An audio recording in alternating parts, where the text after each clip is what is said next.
فروین حد سے زیادہ نیند میں تھی اور بار بار جمائیاں لے رہی تھی۔ وہ سر اٹھا کر زراعت نمانی کی طرف دیکھتی ہے اور آہستہ سے پوچھتی ہے، آپ کس بات پر بات کرنا چاہتے ہیں؟ اس کی آواز ہلکی سی بھاری تھی اور ابھی جاگنے کی ہلکی جھنجھلاہٹ بھی شامل تھی۔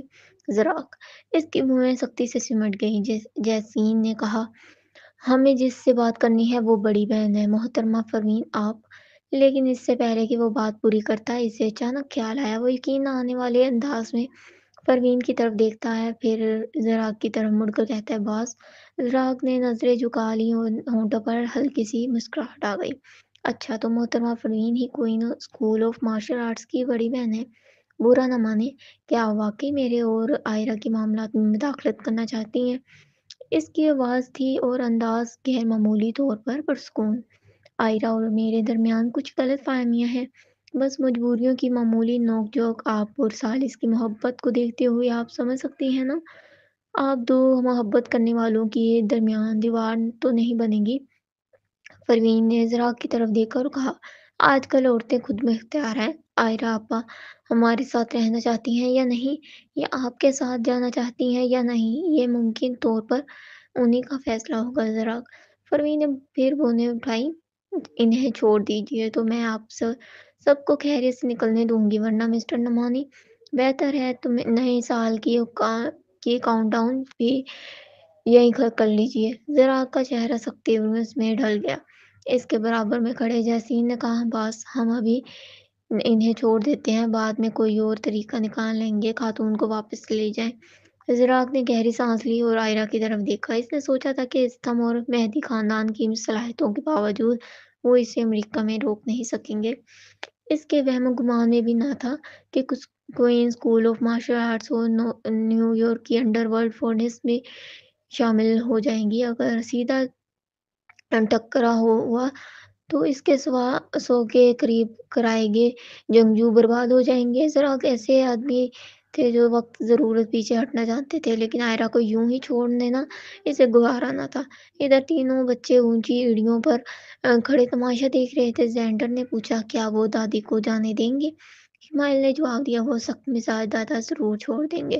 حارث نے سر ہلایا، ہاں وہ دادی کو نقصان نہیں پہنچائے گا۔ البتہ اسماعیل بولی، یہ ضروری نہیں، لیکن چونکہ امی آپ یہاں ہیں کوئی مسئلہ نہیں ہوگا۔ حارث اور زینڈر تینوں خوش گوار انداز میں باتیں کر رہے تھے کہ اتنے میں ذرا فاصلے پر کھڑا ایک غیر ملکی کرائے کا سپاہی اچانک ان کی طرف لپکا۔ وہ سیدھا بچوں کے سامنے آ کھڑا ہوا، پروین کو گھورتے ہوئے دھمکایا، ہمیں جانے دو ورنہ میں تمہارے یعنی آپ کے بچوں کو مار دوں گا۔ پروین۔ سب نے تیور بدل کر ذرا کی طرف ململاتی نظروں سے دیکھا۔ آئرہ چیخی، نہیں۔ وہ غصے سے ذرا کو دیکھ کر بولی، ذرا کیا یہی تمہاری کہی ہوئی اخلاقی حد ہے؟ کیا تم نے نہیں کہا تھا کہ بچوں کو ہاتھ نہیں لگاؤ گے؟ ذرا کو بھی اس موڈ کی توقع نہ تھی۔ اس نے مٹھیاں بھینچی اور طنزیہ ہنسا، تمہیں لگتا ہے یہ میں نے حکم دیا تھا؟ آئرہ نے سرد ہنسی چھوڑی۔ وہ کچھ کہنا چاہتی تھی۔ ایک طرف کھڑے سپاہی نے پھر کہا، مسٹر نعمانی محفوظ نکلنے کا واحد راستہ یہی ہے، چاہے آپ اس قانون کو چھوڑ بھی دیں، یہ لوگ ہمیں جس طرح چاہے سزا دے سکتے ہیں، چاہے آئرہ کو حوالے کر دیں، تب بھی چھوڑنا یا نہ چھوڑنا پروین کی مرضی پر ہے۔ ذرا کو چیزوں کا اپنے قابو سے نکلنا سب سے برا لگتا تھا۔ صاف بات اس وقت بہترین حل یہ تھا کہ آئرہ کی جان کے بدلے راستہ مانگا جائے، مگر وہ یہ نہ کر سکا۔ اس نے آنکھیں سکیڑیں اور اس آدمی کے پیچھے چھپے تینوں بچوں کو دیکھا۔ اس نے سوچا تھا بچے بری طرح گھبرا جائیں گے، مگر حیرت یہ تھی کہ تینوں بچے پرسکون تھے۔ خاص طور پر اسماعیل نے خود کی طرف اشارہ کیا اور پھر حارث اور زینڈر سے بولی، مجھے لگتا ہے یہ مجھے اٹھائے گا، میں لڑکی ہوں، ہم میں سے سب سے کمزور بھی میں ہی ہوں۔ زراق نے نگاہ نیچی کر لی، نہ جانے کیوں، اگرچہ اسماعیل کچھ حد تک پروین پر گئی تھی، مگر اسے اس کے چہرے میں آئرہ کی جھلک دکھائی دی۔ اس کی نظروں کی سختی کچھ نرم ہو گئی، تناؤ بھرا ماحول خاصا ہلکا پڑ گیا۔ زراق نے آہ بھری اور آہستہ سے کہا، چھوڑو، لیکن وہ تینوں کو جانے دو۔ کہتا اس سے پہلے ہی سپاہی نے اسماعیل کی طرف ہاتھ بڑھایا۔ زراق کی بونیں پھر سے سمٹ گئیں۔